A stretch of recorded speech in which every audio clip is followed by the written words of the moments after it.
At the palace banquet, the crown prince, the object of all the noble young ladies' admiration, accidentally fell into the pond. But before they could react, they heard another splash. In her past life, my eldest sister didn't hesitate. She jumped in to save the drowning crown prince. Because she had come into physical contact with the crown prince, she naturally married into the Eastern Palace. Yet my eldest sister's life after marriage was far from happy. Even after becoming the esteemed empress, she fought a bitter life or death struggle with the other concubines in the harem. And in the end, she hanged herself with a 3-foot-long white silk sash in the coal palace. As for me, I married the carefree Prince Guo Jing, spending my days traveling and sightseeing with him, living a carefree and joyful life. This time, my elder sister pushed me into the water without hesitation. In our past life, you didn't stop me. You watched me go to hell with your own eyes. In this life, it's your turn to taste the suffering I endured. Main text. The moment I was pushed into the water, I knew my elder sister had also been reborn. In our past life, she jumped into the water to save the crown prince and married into the East Palace as she wished.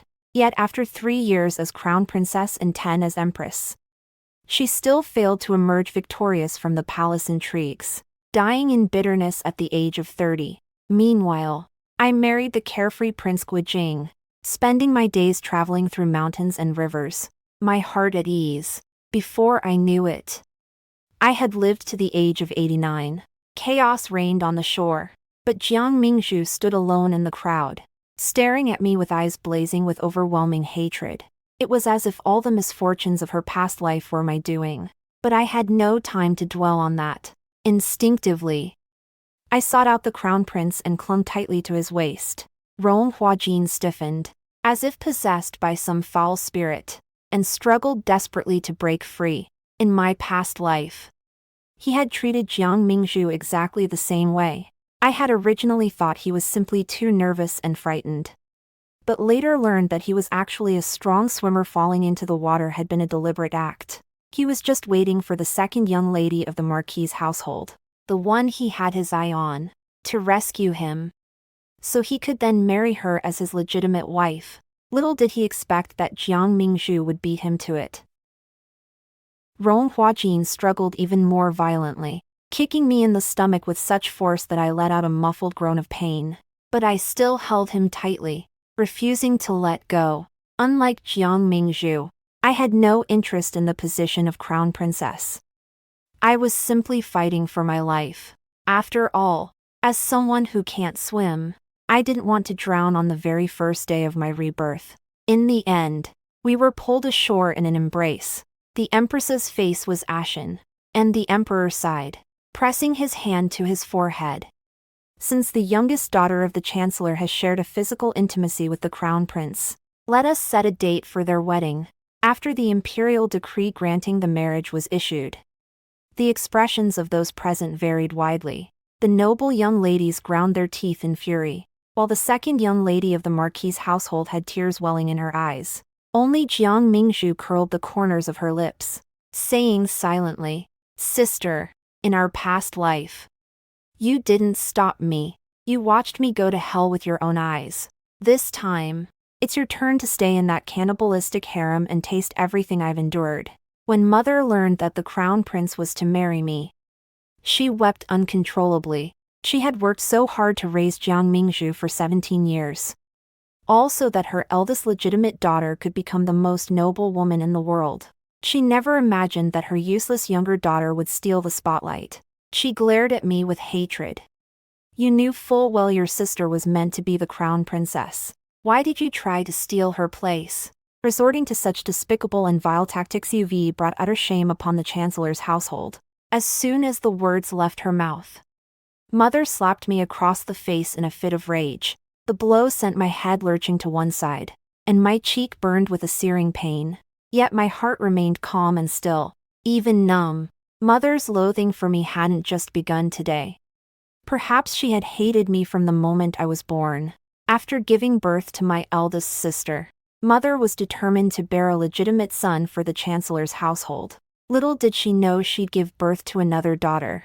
In fact, My birth caused her to suffer a difficult delivery that damaged her body, leaving her unable to bear any more children. My mother hated me with a passion. From childhood to adulthood, she never once held me. Whenever I saw my eldest sister cuddling in her arms, I could only watch longingly from the sidelines, filled with envy. My eldest sister was raised by mother to be well-educated and refined, excelling in music, chess, calligraphy, and painting. Unlike me, who was just an illiterate country girl, mother would always say, "Our Mingzhu is the apple of her father and mother's eyes. She is destined for great wealth and prestige." She then cast a dismissive glance my way. "Jiang Mingsui, what are you staring at? Did I say something wrong? You're nothing but a worthless weed. What right do you have to compare yourself to your sister?" So I didn't feel much from that slap. After all, it wasn't the first time I'd been hit. Just then, Jiang Mingzhu walked in from outside. Mother, her eyes red-rimmed, embraced her tenderly. "Mingzhu, don't be afraid. Tomorrow, Mother will go to the palace to see the Empress. I will definitely fight to get your position as Crown Princess back for you." Jiang Mingzhu paused for a moment, then sighed. "Mother, the Emperor has already issued his imperial decree. How can it be changed on a whim? Besides, I don't want to marry the Crown Prince anymore." Her voice choked with emotion. "Though I've been well-read since childhood, I know nothing of the scheming and backstabbing among the women in the inner court. Once I enter the palace, I won't survive."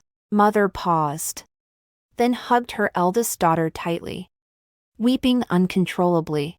She had been so focused on raising her daughter to be a paragon of excellence that she had overlooked her daughter's happiness. Mingzhu had been raised in the lap of luxury since childhood. Could she truly survive the treacherous and ever-changing world of the harem? Her mother remained silent for a long moment. "Very well. Mingsui has always been clever and resourceful. She will likely adapt better to life in the harem." Her father, who had been silent until then, spoke up. "After all, the Empress merely wants a daughter of the Jiang family to become the Crown Princess's consort. It makes no difference whether Mingsui marries the Crown Prince." He looked at Jiang Mingzhu and said solemnly, "Mingzhu, Father will certainly choose a fine husband for you and see you off in grand style." "Thank you, Father." Jiang Mingzhu was embraced by her father and mother, the three of them, a family bound by deep affection. I stood quietly to the side, feeling very much like an outsider. On the day of my wedding, just as I had expected, neither my father nor my mother came out to see me off. Only the old nurse who had cared for me since childhood held my hand, her eyes red with tears. "Second young lady, this old servant does not ask that you win the Emperor's favor. I only hope you stay safe and sound." Looking at the only person in the mansion who truly loved me, I said in a hoarse voice, "Nurse, I will." But on the very night I entered the Eastern Palace, I faced Rong Huajin's harassment. As I sat on the crimson wedding bed, my red veil was suddenly yanked off roughly and tossed to the ground. I looked up to meet Rong Huajin's furious gaze. "Jiang Mingsui, you are a woman with a malicious heart who will stop at nothing. Even if you've secured the position of Crown Princess, don't expect to win my heart. I wouldn't dream of touching a repulsive woman like you." With that, he flung his sleeves and stormed off in a rage. The servants of the Eastern Palace were adept at reading the room. Seeing Rong Huajin's attitude toward me, they didn't even bother to put on a show anymore. After casting a contemptuous glance my way, they slammed the door shut and left. The vast bridal chamber was suddenly left with only me, and it felt strangely desolate. After a long moment, I let out a deep sigh, removed the heavy phoenix crown from my head, and sat down at the table. 2 cups of wedding wine stood full to the brim on the table. I picked them up and drained the wine in one gulp. To my surprise, it wasn't bad. The palace's aged fine wine truly lived up to its reputation. In my previous life, I often accompanied Prince Guo Jing to drinking parties. While he flirted with beautiful women, I would sit by his side, drinking and eating. Over time, I gradually learned to appreciate wine. After downing the 2 cups of wedding wine, I ate some of the small pastries on the table. And only then did I fall into a deep, contented sleep. The next morning, the moment I woke, I sensed a menacing gaze fixed upon me. I looked up and, sure enough, it was Huo Jing. He had changed out of last night's crimson wedding robes and was now clad in a moon-white long robe. He stood tall and graceful, his features strikingly handsome, yet his expression was terrifyingly grim. "You sure slept soundly," he snorted coldly. "You're practically drooling." I hurriedly wiped the corner of my mouth, only then realizing he tricked me, and glared at him in exasperation. Huo Jing chuckled softly. "Silly girl, get yourself ready. The Empress Dowager has summoned you to the palace." After washing up, I hurried to the palace to pay my respects to the Empress Dowager. News that Huo Jing and I hadn't consummated our marriage last night had naturally reached the Empress's ears. Her face was ashen, and the look she gave me was cold and contemptuous. "The Empress is my aunt, just like my mother. She has favored my eldest sister since childhood and has always regarded her as her future daughter-in-law. Jiang Mingsui, why didn't the crown prince consummate the marriage with you last night?" Her tone carried a stern accusation. I lowered my head, unable to help but recall my previous life, when Huo Jing had also failed to consummate the marriage with Jiang Mingzhu. He despised the wife the Empress had arranged for him, and he despised every woman in our Jiang family. Jiang Mingzhu, backed by the Empress, could pour out her grievances. Later, under the Empress's pressure, Huo Jing did consummate the marriage with Jiang Mingzhu, though the process was incredibly brutal, leaving her in agony. But I cannot cry out in despair. That would only make the Empress detest me even more. "Your Majesty," I offered a sheepish laugh. "His Royal Highness the Crown Prince is a bit shy and isn't quite ready yet. I will continue to do my best." The Empress looked at me for a long time before finally waving me away with a sigh of resignation. I turned to leave, but heard the Empress's mocking laughter behind me. A weed that can't even be propped up against a wall. I tugged at the corners of my lips. Just as I stepped out of the gates of Fengyi Palace, I bumped into Jiang Mingzhu. She looked down at me with a smug expression in her eyes.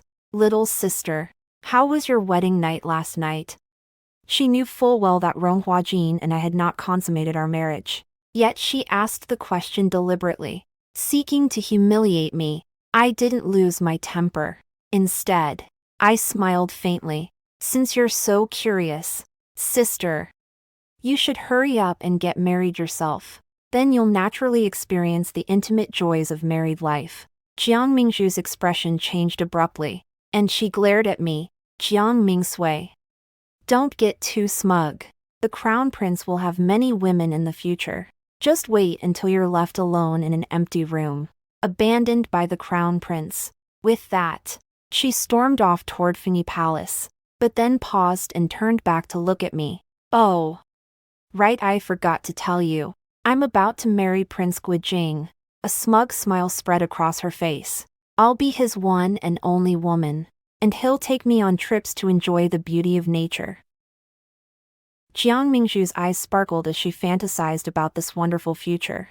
That's right, this was indeed the life I lived in my previous life. But was everything really as wonderful as it seemed on the surface? Prince Guo Jing was the Empress's youngest son. Knowing from a young age that the throne was out of his reach, he simply chose to live the life of a dissolute prince. All day long, he did nothing but walk his birds, fight crickets, and laze about, learning nothing and achieving nothing.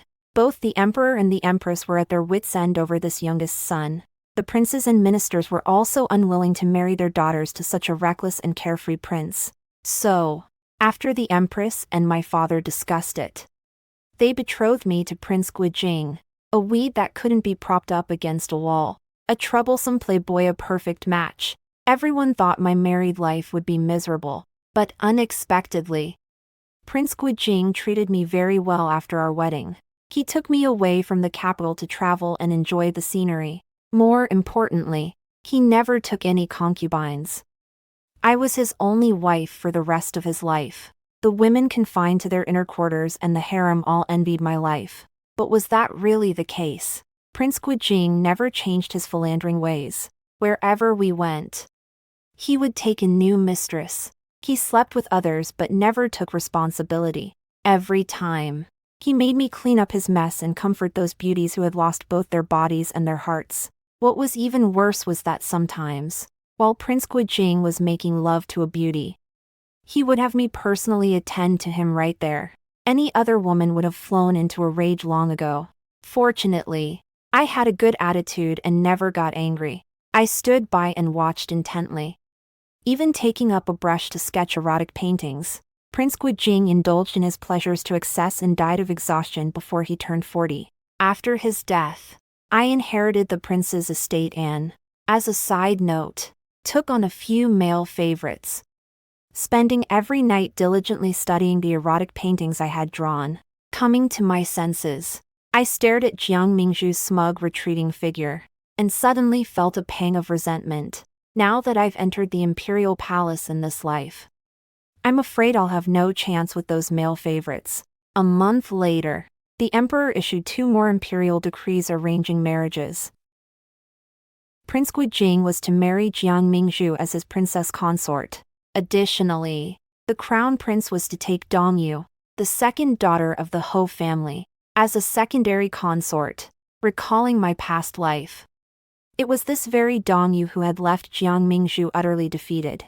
I raised an eyebrow. I never expected that in this life I would be facing her heathen. On the day the crown prince took his concubine, the eastern palace was abuzz with joy, and the servants bustled about. It was as if they were welcoming the eastern palace's true mistress. I paid it no mind, focusing instead on painting in my room. But a servant came to summon me, saying the crown prince wished me to attend him. Inside the crimson bridal chamber, Ronghua and Dongyu sat on the dragon and phoenix wedding quilt, their hands intertwined as they drank the ceremonial wine. The servants and I stood to the side, seeing nothing amiss. I even ignored the disdainful, mocking glances the servants cast my way. Just as the two were preparing for bed and everyone was about to leave the room, Ronghua called me back. Jiang Mingsui, you stay behind to attend to us. Me. He and Prince Guo Jing truly are brothers, even their peculiar tastes are identical. Fortunately, with my wealth of experience from my past life, I'm long accustomed to such scenes. I stood calmly where I was, watching the couple on the bed, and smiled. The night is short. You two should get some rest. Ronghua expression immediately darkened. He had intended to use this to humiliate Jiang Mingsui. No woman could bear to watch her own husband being intimate with another woman. He thought she would go mad, would scream and curse, losing the dignity and decorum befitting a crown princess. He never imagined she would remain so composed. At this moment, it seemed as though he and Dongyu were the ones on display, like clowns for everyone to gawk at.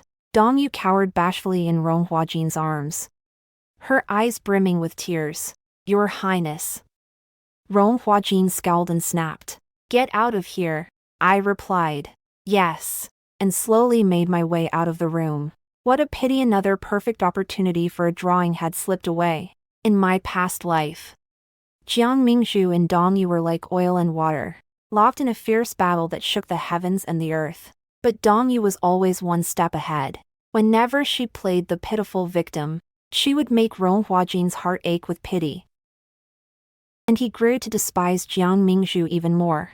Sure enough, before I'd even provoked Dongyu, she came knocking on my door looking for a fight. When she saw me, tears welled up in her eyes, and she suddenly dropped to her knees, quick on my feet. I caught her just as she was about to fall. The harder she tried to kneel, the tighter I gripped her arms, denying her the chance to do so. Dongyu pretended to lose her footing on the rockery. I jumped down a split second before her, landing on top of her.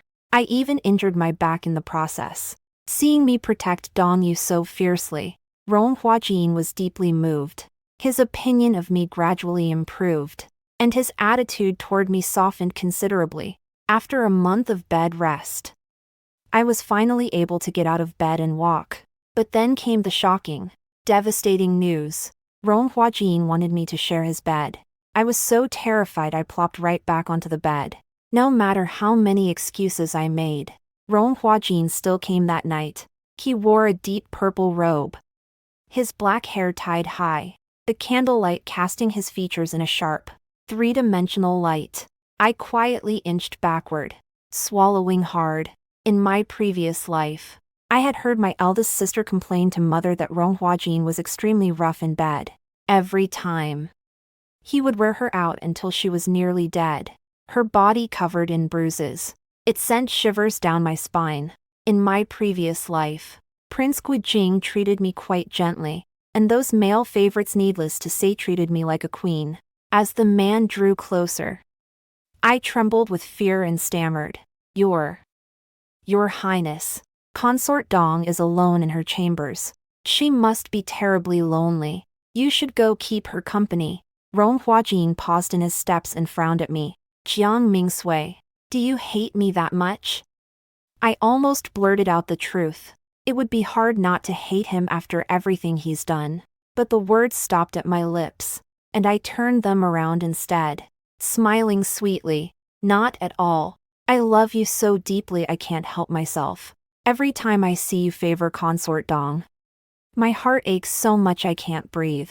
As I spoke, I raised my hand to cover my chest, feigning unbearable agony. Hua Jing watched my performance in silence, his eyes swirling with emotions I couldn't decipher. After a long moment, he stepped forward, bent down, and gently stroked my cheek.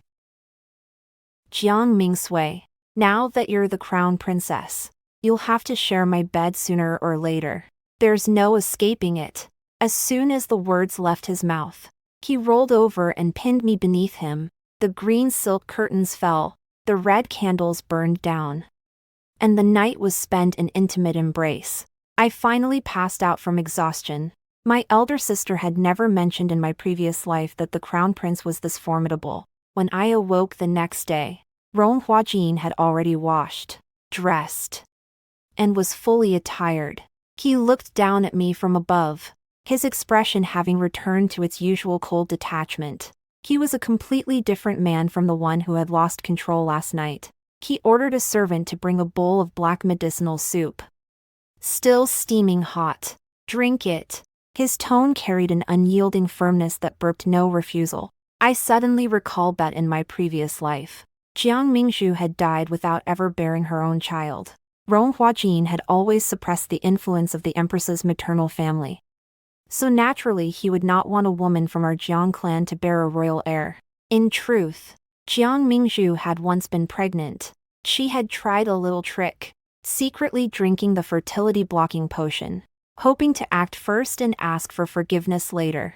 Unfortunately, she had underestimated Hua Jing's ruthlessness. In the end, she lost the child, damaged her body, and became barren for life.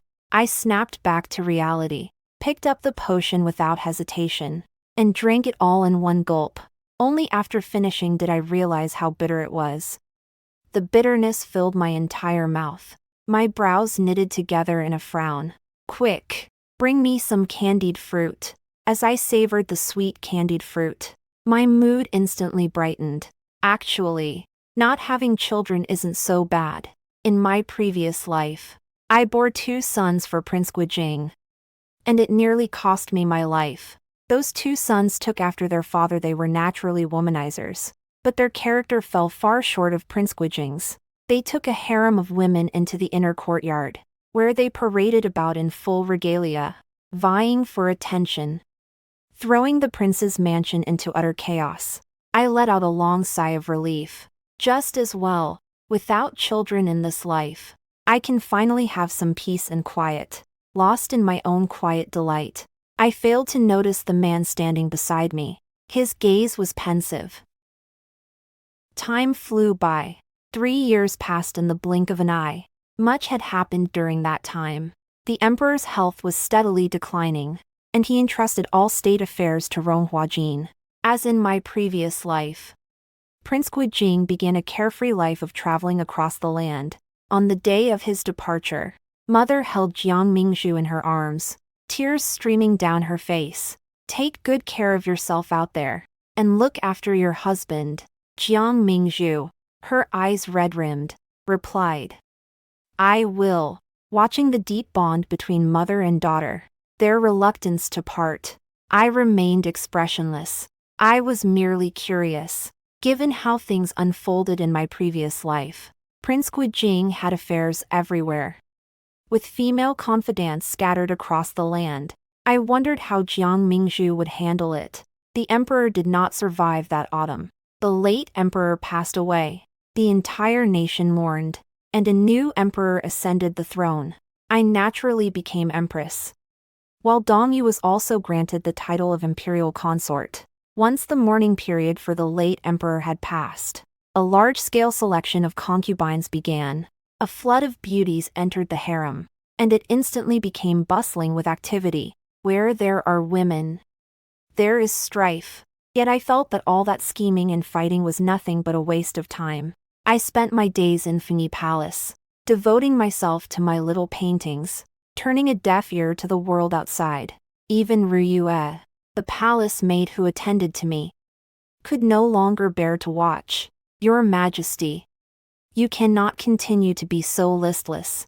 I hear the emperor has been summoning consort Jing day after day for a month now. She is certainly in the limelight at the moment. And then there is imperial consort Dong.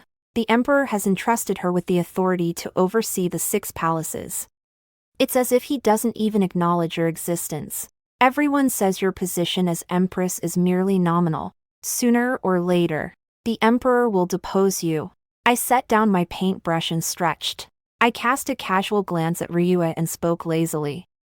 "I haven't done anything wrong. On what grounds would the emperor depose me?" Ryue looked at me with exasperation, gritting her teeth as she said, "You haven't done anything wrong, but you're out of favor. How many people out there are eyeing your position?" It was true. The position of empress was the dream of countless women within the palace walls. In my previous life, Jiang Mingzhu had also fallen out of favor, but she failed to read the situation, relying on her status as empress. She subjected the other consorts to all manner of harassment and frame-ups. In the end, she still couldn't hold on to her position as empress. She even lost her life in the process. I shook my head. "Ryue, you don't understand. As long as I keep the palace gates tightly shut, who could possibly take my throne as empress?" Ryue looked at me as if I were a fool. She paused for a few seconds, then stormed off in a huff, while the struggle raged fiercely outside. I slept soundly in Fengyi Palace. I was even the last to hear the news that the concubines were pregnant. Consort Dong and 2 other consorts had all become pregnant at the same time. Emperor Huajin was overjoyed and bestowed generous rewards upon them. In my previous life, Jiang Mingzhu was so consumed by jealousy that her eyes turned red. She secretly employed all manner of schemes, but in the end, none of the 3 pregnancies survived. Of course, her actions were so blatant that the truth eventually came to light. Jiang Mingzhu was banished to the cold palace, where she gradually lost her mind. I still remember visiting Jiang Mingzhu in the cold palace once. By then, she was already somewhat delirious, but she still recognized me. She was dressed in rags, her hair disheveled, and a foul stench emanated from her body. Seeing that I was living a more prosperous life than ever before, she gritted her teeth. "I refuse to accept this. I've always been a cut above you since childhood. How dare you live better than me now?" She screamed wildly, her gaze filled with intense hatred. A few days later, I heard that Jiang Mingzhu had hanged herself in the cold palace. She died with her eyes wide open, and blood even streamed from them. Thinking of her tragic end in my past life, I couldn't help but sigh. Why bother? I had food and drink, and my life was comfortable and carefree. Why would I go out of my way to provoke those women? Yet, even though I hadn't done a thing, I heard that 2 consorts had suffered miscarriages one after another. Rumors swirled about the cause. Word had it that the 2 consorts had gotten into a fight and both collapsed in the imperial garden. But the whole affair reeked of something strange. Never mind that they were both pregnant, what kind of hatred could drive them to come to blows? Besides, they both had children of their own. There was no reason for them to harm each other. I just can't figure it out. In any case, after the two concubines miscarried, Dong Yu's child became the focus of Ronghua Jing's protection. In my previous life, Dong Yu's child was killed by Jiang Mingzhu. In this life, her child should be born safely and smoothly, if she's lucky enough to have a son. Perhaps Ronghua Jing will be so pleased that he might even make her empress. Later, Dong Yu did indeed give birth to a son, but unfortunately, she suffered severe hemorrhaging during childbirth. She caught only a glimpse of her son before she passed away. Ronghua Jing studied the harem registry, pondered for 3 days and 3 nights, and decided to place the child under my care. And so, out of the blue, I found myself with a son. The authority to manage the harem also returned to me. Ryua's eyes filled with tears of joy. Our lady truly is blessed by heaven. After Dong Yu's passing, the harem seemed to grow much calmer and more harmonious. Most of the consorts got along peacefully. Though there were occasional minor hiccups, they never stirred up any major turmoil. Ronghua Jing gradually had several more princes and princesses. But for some reason, he actually wanted me to have a child as well. I instinctively refused, since I already had a son of my own. Why should I endure the pain of childbirth again? So, after each night with him, I would secretly drink a bowl of fertility-blocking soup. Unexpectedly, Ronghua Jing caught me red-handed. He stared at the bowl of black medicinal broth, his face turning pale with rage. He snatched the bowl and smashed it on the floor. The black liquid splattered all over the ground. He pointed at me and demanded harshly, "Why don't you want my child?" I looked innocent. "Your Majesty, wasn't it you who didn't want one? Don't forget who forced me to drink bowl after bowl of that contraceptive soup back then." Ronghua Jing rubbed his nose and cleared his throat. "At the time, I was concerned about your young age. Having a child would be bad for your health. Now you're at the perfect age to bear children." I mercilessly called him out. "Your Majesty, I am 28 this year. I've long since passed the prime age for childbearing. Giving birth at an advanced age isn't just bad for the mother's health, it might even result in a child with mental disabilities." Ronghua Jing's chest heaved violently as he glared at me, gritting his teeth. "If you don't want to bear my child, just say so. Why make up these ridiculous excuses?" Good to know. Of course, I dared only voice this complaint silently in my heart, maintaining a cheerful smile on my face. "Your Majesty, I already have a son to accompany me. While many of my sisters in the palace remain lonely and helpless, I implore your Majesty to grant these sisters an opportunity to bear children for the imperial family." Ronghua Jing's expression remained grim. He suddenly threw me onto the bed and began biting my neck in retaliation. "You are getting more and more sharp-tongued, aren't you?" After a while, the bed frame shook violently, creaking loudly. I stared at the swaying bed curtains above me, at a loss for words. Ronghua Jing was well into his 30s. Yet his stamina remained as vigorous as ever. I never imagined that Prince Guo Jing, who had been traveling the countryside, would return to the palace. In this life, he clearly lacked the vigor of his past incarnation. Unexpectedly, he looked somewhat haggard. Upon seeing Ronghua Jing, he nearly burst into tears. "Your Royal Highness, I must divorce that woman, Jiang Mingzhu." It turned out that in this life, he hadn't been living comfortably at all. Jiang Mingzhu was intensely jealous and could not tolerate the Prince of Guo Jing's female admirers. None of the beauties had escaped Jiang Mingzhu's cruel treatment.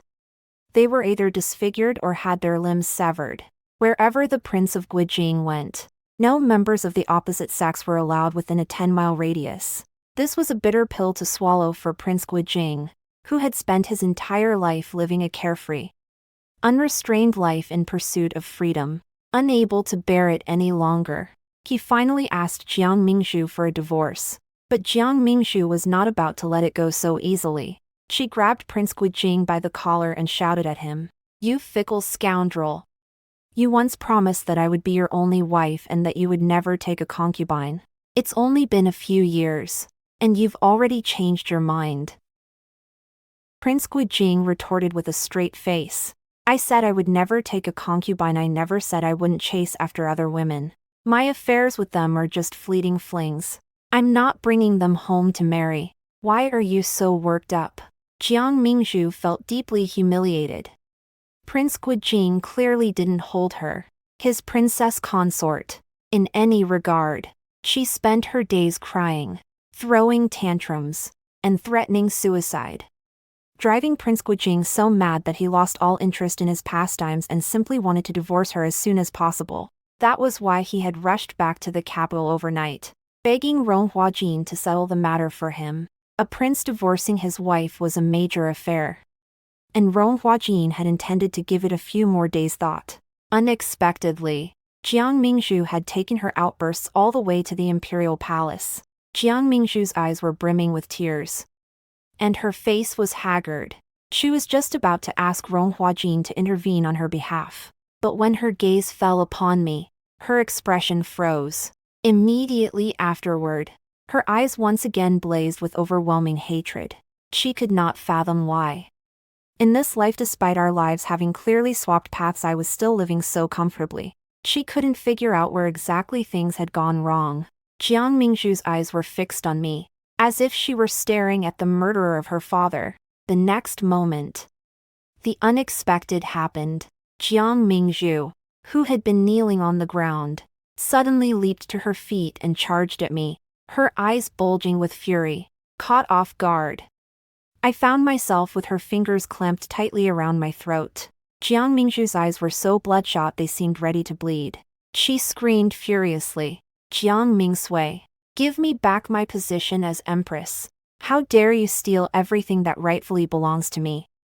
The princess consort of Guo Jing had lost her mind. Chaos erupted in the grand hall. The guards were about to step forward to take Jiang Mingzhu away, but she had completely lost her mind. She clamped her hands around my neck and refused to let go, clearly intent on taking me down with her. My vision grew increasingly blurry, and breathing became more and more difficult. Just before I lost consciousness, I fell into a warm embrace. I thought I heard a man's urgent cries ringing in my ears, but I could no longer hear a thing. When I woke up again, I was in Rong Huajin's private quarters. He carefully helped me sit up, his eyes filled with concern. "How do you feel?" I managed a weak smile. "I'm fine." After a moment's hesitation, I finally asked, "My eldest sister?" Rong Huajin frowned deeply. Jiang Mingzhu insulted the empress. She should have been imprisoned in the celestial prison. But since Chancellor Jiang came personally to plead for mercy, I had no choice but to allow him to take her back for now. I nodded. Perhaps it was for the best. With father and mother's comfort, my eldest sister might find some peace of mind. After this farce, Prince Guo Jing finally got his wish and divorced Jiang Mingzhu. Whenever he had nothing to do, he would come to the palace to play chess, compose poetry, and have a drink with Rong Huajin. That night, just as I was about to go to sleep, I heard someone climb through the window. In the moonlight stood a tall, handsome figure. It was none other than Prince Guo Jing. "Rong Huajue." I startled and pulled the blanket tighter around me. I tried to keep my voice calm. "Prince Guo Jing, trespassing into Funi Palace in the dead of night, aren't you afraid the emperor will hold you accountable?" Rong Huaiju stood there, silent for a long time. After a long pause, he spoke in a hoarse voice. "Ming Sui, I remember everything now." He remembered how, in our past life, I had become his wife. We treated each other with the utmost respect and lived in perfect harmony. Hand in hand, we traveled across the vast and beautiful land, taking in all the world's sights. Our life was blissful and smooth. Rong Huaiju's eyes gradually welled up with tears. "Ming Sui, if I had remembered our past life sooner, would I still have been able to marry you?" I looked at him and shook my head firmly. "No, I will not marry you again." Rong Huaiju was taken aback. I took a deep breath. In truth, I had once harbored feelings for Rong Huaiju in our past life, when my father and mother treated me with cold indifference. Rong Huaiju had once taken me into his arms and told them that I was the princess consort of Guo Jing. He hoped my parents would grant me the most basic respect. But how could a man of such high standing possibly spend his life devoted to just one woman? To fall for a man is bound to hurt myself. I treated Rong Huaiju as a husband, not a lover, which is why I could tolerate him flirting with one woman after another. Since he is a husband, not a lover, anyone could be my husband. It's not as if he's the only one. Rong Huaiju was silent for a long moment, then suddenly let out a derisive laugh. Do you think being the emperor's woman is all glamour? You're destined to be locked away in these deep palace walls for the rest of your life, fighting against countless other women. I closed my eyes briefly. Go now. Since we've both chosen a different path from our past lives, let's each find our own peace. For a long time, I heard no footsteps. I opened my eyes, and the man's face suddenly appeared before me. Rong Huaiju, refusing to give up, grabbed my wrist. Ming Sui. If there is a next life, I will hold your hand tightly and never let anyone take you away from me. I frowned and shook off his hand. If there is a third life, I won't marry anyone, and I certainly don't want to be born into the Chancellor's family. I only wish to be an ordinary person, living a simple, uneventful life. While I was lost in thought, Rong Huaiju had left without me noticing. When I looked up, my gaze met Rong Huaijin's. He stared at me intently, his eyes betraying an inscrutable emotion. I wondered how much of what had just happened he had witnessed. Just as I was about to put on my trademark fake smile, he seized my wrist. His voice was low and hoarse. What exactly is your relationship with Prince Guo Jing? Sure enough, he had seen it. I made no attempt to hide the truth and recounted everything that had happened in my past life. Rong Huajing frowned, clearly skeptical. After a long silence, he looked at me and asked, "Do you regret marrying me in this life?" I smiled with relief. It's been quite good. In my past life, I traveled the mountains and rivers, free and unfettered. In this life, I hold a high position and am revered by all. One shouldn't dwell on the past, nor worry about the future. Simply living in the present is enough. Rong Huajing asked again. Then have you ever loved me? Me. The air remained thick and heavy for what felt like an eternity. Finally, I put on my usual, familiar fake smile. Of course, you're my husband. I love you to bits. Rong Huajing's probing gaze rested on me. Then he shook his head in resignation. He took my hand and led me toward the bed. Since you love me so much, you'd better give it your all for me tonight. I was speechless once again. Seriously. How come this dog of a man gets more energetic the older he gets? Another 10 years passed, and Rong Huajing's illness had reached its final stages. He was bedridden. My son was named Crown Prince and took charge of state affairs. On the day Rong Huajing passed away, he lay on the imperial bed, holding my hand, his gaze already somewhat unfocused. Ming Sui, in our next life, will you be my empress again? Will you? Tears streaming down my face. I did not answer. I simply closed his eyes with my hand. After my son ascended the throne, I became the Empress Dowager. I must admit that Dongyu truly gave me a fine son. He was extremely devoted to me. Seeing that my days had grown dull and monotonous, he sought out several male favorites from outside the palace and presented them to me. To my surprise, I found myself living the same happy life I had in my previous life. After Jiang Mingshu was taken back to the Chancellor's mansion, she spent her days babbling nonsense, causing her parents nothing but headaches. On the day of her 30th birthday, after eating her longevity noodles, she suddenly went mad again, muttering that she was the empress. She charged toward a pillar and died on the spot. In this life, Jiang Mingshu still only lived to be 30. As for me, I inadvertently lived to be 89. I became the Grand Empress Dowager when I was 85. My imperial grandson took me to climb Mount Tai. At the summit, he looked at me, panting, "Grand Empress Dowager, you truly are blessed. You climbed all the way up in one go without even breaking a sweat." I stood with my hands on my hips, taking in the scenery all around me. Feeling utterly refreshed, I smiled and nodded. That's right, I truly am blessed. Whether in my past life or this one, I have always been a rice stalk swaying in the wind, resilient and ever-growing. Full of life. The story ends here. Thank you all for joining me on this journey. See you in the next one.